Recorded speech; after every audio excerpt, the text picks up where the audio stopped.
ये है दुनिया की सबसे खतरनाक जगह। इस जगह का मालिक सिर्फ एक, और यहाँ पर अपराध करने वाले दुनिया के सबसे शक्तिशाली लोग।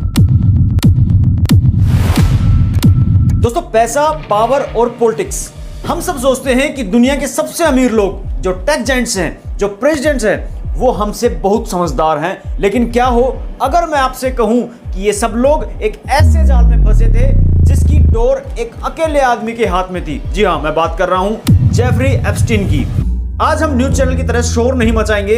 आज हम मनी टेक मोटिवेशन के नजरिए से देखेंगे कि आखिर इतना पैसा होने के बाद इंसान शैतान क्यों बन जाता है। वो कौन सी टेक्नोलॉजी थी जिसका इस्तेमाल करके एप्स्टीन ने दुनिया के सबसे ताकतवर लोगों को अपनी मुट्ठी में कर रखा था। और सबसे बड़ा सवाल, क्या वो लिस्ट सिर्फ नाम है या आने वाले किसी बड़े तूफान की आहट। अगर आप अपनी प्राइवेसी और पैसे की असली ताकत समझना चाहते हैं तो इस वीडियो से नजरें मत हटाना, क्योंकि सच कड़वा होता है। सबसे पहले बात करते हैं मनी की। एप्स्टीन कोई साधारण अमीर नहीं था, वो अमीरों का भी अमीर था। लेकिन सवाल यह है कि उसका असली बिजनेस क्या था। ऑफिशियली वो एक फाइनेंशियल एडवाइजर था, लेकिन असल में वो सीक्रेट का सौदागर था। देखिए, जब किसी के पास अरबों खरबों रुपए आ जाते हैं तो उसे एक चीज का डर सबसे ज्यादा रहता है, टैक्स और पब्लिक की नजर। एप्स्टीन ने एक ऐसा फाइनेंशियल सिस्टम बनाया था जहां दुनिया के बड़े बड़े लोग अपनी ब्लैक मनी छुपाते थे। उसने करोड़ों डॉलर की प्रॉपर्टी खरीदी, लेकिन अपने नाम पर नहीं। यहाँ सीखने वाली बात यह है कि अमीर लोग ट्रस्ट और सेल कंपनीज का इस्तेमाल करके सिस्टम को चकमा देते हैं। लेकिन एप्स्टीन ने एक गलती कर दी, उसने ग्रीड यानी लालच को एथिक्स से ऊपर रखा। और फाइनेंस की दुनिया का एक ही नियम है, फॉलो द मनी। पैसे का पीछा करो और सच अपने आप सामने आ जाएगा। और यही उसके साथ हुआ। अब आपके मन में एक सवाल आ रहा होगा, यार इन लोगों के पास तो सब कुछ था, इज्जत, पैसा, परिवार, फिर ये लोग उस आइलैंड पर गंदे काम करने क्यों जाते थे। इसका जवाब है द साइकोलॉजी ऑफ पावर। इसे विज्ञान की भाषा में डोपामाइन टॉलरेंस कहते हैं। जब एक आम इंसान को छोटी सफलता मिलती है तो वो खुश होता है, लेकिन जब किसी के पास दुनिया की हर खुशी आ जाती है तो उसे वो चीजें बोरिंग लगने लगती है। उन्हें किक चाहिए होती है, कुछ ऐसा जो नॉर्मल ना हो, कुछ ऐसा जो फॉरबिडन हो यानी वर्जित हो। और एप्स्टीन इसी मनोविज्ञान का फायदा उठाता था। वो उन पावरफुल लोगों को एहसास दिलाता था कि तुम भगवान हो, कानून तुम्हारे लिए है ही नहीं। यही वो टॉक्सिक मोटिवेशन है जिसे आपको बचना चाहिए। असली सफलता वो नहीं है जहां आप कानून तोड़े, असली सफलता वो है जहां आप रात को चैन की नींद सो सकें।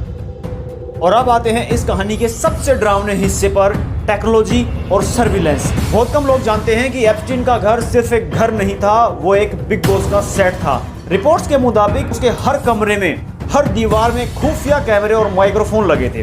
क्यों? क्योंकि वो जानता था कि data is the new oil. उसने दुनिया के बड़े बड़े लोगों को अपने यहाँ बुलाया, उन्हें गलत काम करने की आजादी दी और फिर उसने वो सब कुछ रिकॉर्ड कर लिया। इसे कहते हैं कॉम्प्रोमेट। ये एक रशियन शब्द है, यानी किसी के खिलाफ ऐसा सबूत रखना जिसे उसे जिंदगी भर के लिए ब्लैकमेल किया जा सके। सोचिए, दुनिया के सबसे ताकतवर लोग चुप क्यों थे? शायद इसलिए क्योंकि उनकी डिजिटल फाइल्स एप्स्टीन की तिजोरी में बंद थी। यह हमें सिखाता है कि आज के डिजिटल युग में आपकी कोई भी हरकत छुपी नहीं है। अगर वहां कैमरे थे तो आज आपके हाथ में स्मार्टफोन है जो सब देख रहा है। लेकिन कहते हैं ना, पाप का घड़ा भरता जरूर है। आप चाहे कितना भी पैसा खर्च कर लें, डिजिटल फुटप्रिंट्स मिटाना नामुमकिन है। ये लिस्ट बाहर कैसे आई? फ्लाइट लॉग्स से। हवाई जहाज के रिकॉर्ड्स जो पब्लिक डोमेन में होते हैं, उन्होंने इन सब का भांडा फोड़ दिया। टेक्नोलॉजी ने उन्हें बचाया था और टेक्नोलॉजी ने ही उन्हें फंसा दिया। आज कोर्ट ने जो डॉक्यूमेंट्स रिलीज किए हैं वो सबूत है कि सिस्टम देर से जागता है, लेकिन जागता जरूर है। तो दोस्तों, इस चर्चा का निचोड़ क्या है? हमारा चैनल मनी टेक मोटिवेशन आपको अमीर बनने की सलाह तो देता है, लेकिन एप्स्टीन की कहानी एक वार्निंग है। पैसा कमाओ पर गुलाम मत बनो। पैसा आपको आजादी देने के लिए है, आपकी नैतिकता बेचने के लिए नहीं। याद रखिए, आपकी हर गलती कहीं न कहीं रिकॉर्ड हो रही है। आप जिनके साथ बैठते हैं वैसे ही बन जाते हैं। उन अमीरों की गलती ये थी कि उन्होंने गलत संगत चुनी। इस लिस्ट में किसका नाम है ये जरूरी नहीं है, जरूरी ये है कि हम इनसे सीखते क्या हैं। अगर आप भी ईमानदारी से पैसा कमाना और टेक्नोलॉजी को समझना चाहते हैं तो आज ही इस चैनल को सब्सक्राइब कर लें और कमेंट में बताएं आपको क्या लगता है, इस मामले में पूरा इंसाफ होगा या ये भी फाइलों में दब जाएगा। वीडियो पसंद आए तो एक लाइक जरूर करिएगा। मैं मिलता हूँ नेक्स्ट वीडियो में, तब तक के लिए जय हिंद दोस्तों।